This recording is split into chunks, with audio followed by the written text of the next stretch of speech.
This episode of the Burnout Recovery Podcast is brought to you by MEGA, your medical indemnity partner. Whether you're starting out in your career or have decades of experience, MEGA helps you thrive with support that goes beyond insurance. Enjoy travel benefits like complimentary travel insurance and Qantas points on your membership, plus education, medico-legal support, access to career coaching and wellbeing resources. Visit mega.com.au to learn more.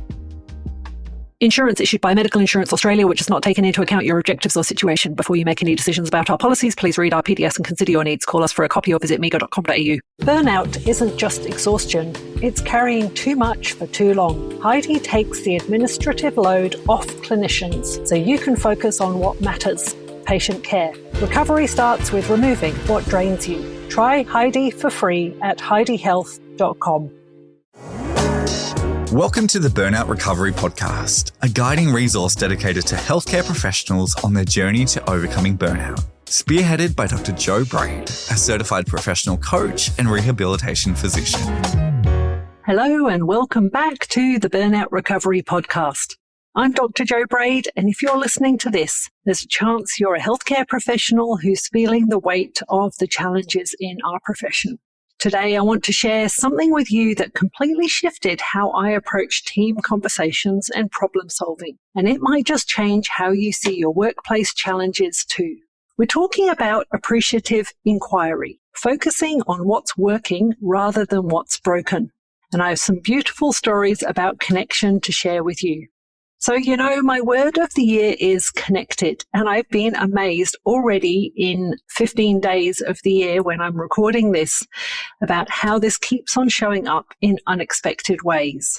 Just recently, I had two serendipitous encounters that reminded me of the power of focusing on what's working, which is the theme of this podcast episode. So we've had a 2-week family break in Mildura in Victoria here in Australia. My husband's been working and every day I'd go for a coffee with him, sometimes in town and sometimes at the hospital cafe. I bumped into a colleague from the central west of New South Wales who I hadn't seen in months. We'd barely said Happy New Year to each other. She told me how she had been working a really unsustainable role and made the decision to change her workload. This includes now for her traveling to do locum work, which was why she was in Mildura, and she was so energized by the choices she had chosen and the autonomy she had about her role, and said it was so much more sustainable for her. It was great to see how empowered she was and what a change had happened in less than half a year for her. Then a few days later, we were at the South Melbourne markets with my uncle and aunt, and I ran into another colleague who is a fellow leader in Wellbeing. She let me know about a book that's hot off the press called Harm by Design by Jamie Malander, and telling me about why this was such an impactful book for her. We must have had about a 15-minute impromptu chat, and it was so meaningful, and I just thought, wow, this is so amazing when I'm in a really big city and you end up bumping into somebody who most of the time we catch up at conferences. We just had this great impromptu chat. Both of these conversations reminded me of something I learned during my recent Stanford WellMD Director of Wellbeing course.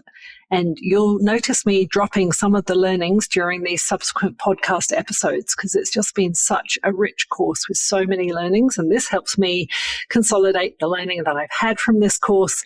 So hope it all flows on well for you. During one of our sessions early on, we were introduced to the concept of Appreciative Inquiry by Dr. Grace Genju. Instead of starting with what's wrong with physician wellbeing, we were asked, imagine it's 2030.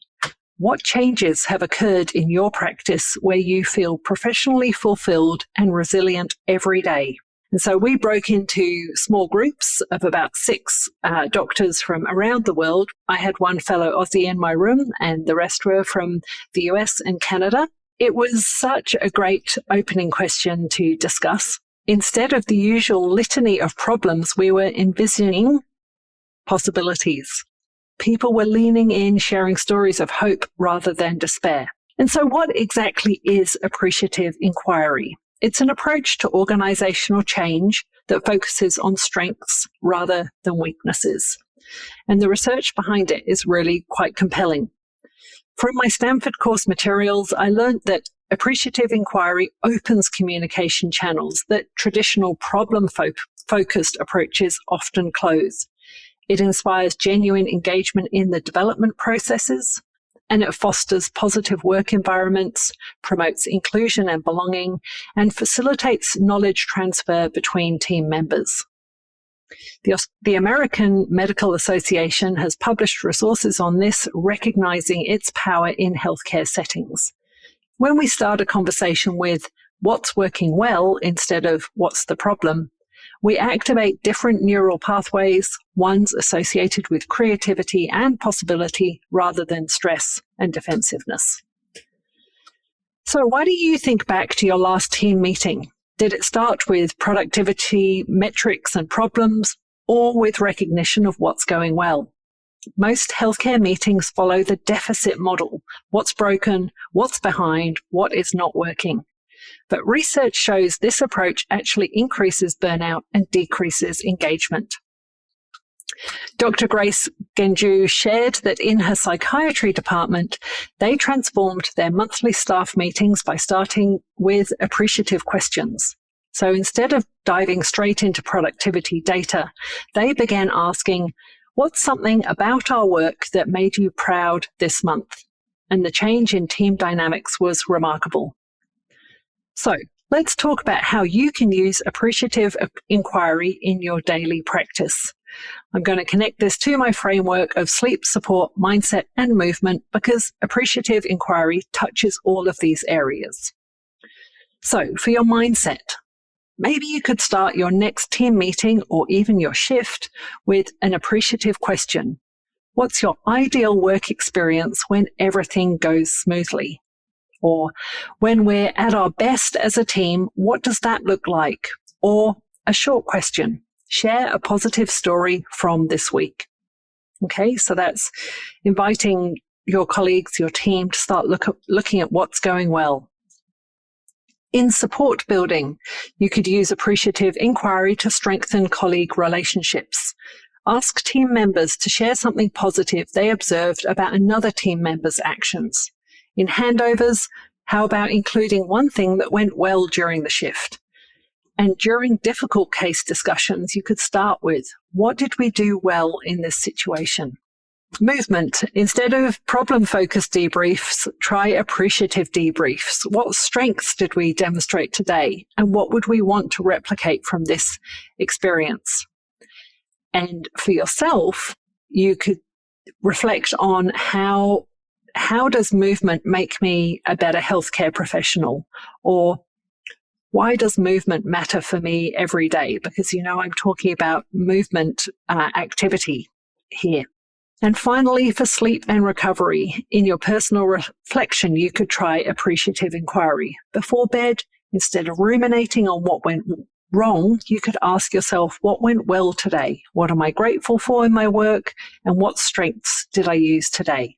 And here's a simple framework you could use immediately, the 3-question appreciative check-in. First, what's working well right now? Second, what strengths are we using? And third, what would we like to see more of? You could use this in team huddles, in one-on-one conversations, or even for your personal reflection.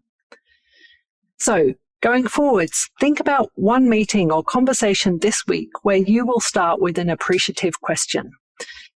Grow that awareness, get mindful about it, and commit to trying this new thing for you. Secondly, notice how the energy and engagement changes when you focus on strengths first. And third, you could practice the 3-question appreciative check-in with yourself each day. And reflection questions for you on this episode can be, when you think about your work at its best, what does that look like? And what strengths do you bring to your healthcare team that others might not recognize? Try this and share your experience with one colleague. Tell them about appreciative inquiry and ask them one appreciative question. Notice what happens. If you want to dive deeper in these conversations about transforming healthcare culture, I'd love to have you join our community in the Healthcare Leadership Hub on School. It's a space where we focus on what's working, we share our strengths, and we support each other's growth. Remember, you have more power to influence your work environment than you might think. Sometimes it starts with simply changing the first question you ask. Until next week, focus on what's working and keep connecting with what matters most. This is Dr. Jo Braid, and I'll talk to you again soon. Cheers. Ready to take the next step in your burnout recovery journey? Visit drjobraid.com for free resources, all 150 plus podcast episodes, and information about my keynote speaking. Links are in the show notes. Your well-being matters. Protect the asset that is you. If you're a clinician trying to protect your energy this year, hear this.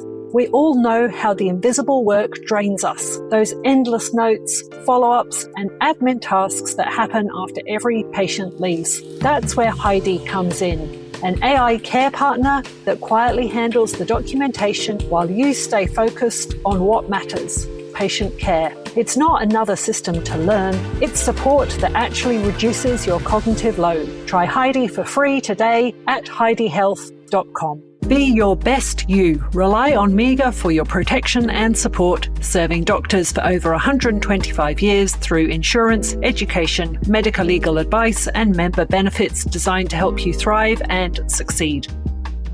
Insurance issued by Medical Insurance Australia, which has not taken into account your objectives or situation. Before you make any decisions about our policies, please read our PDS and consider your needs. Call us for a copy or visit mega.com.au.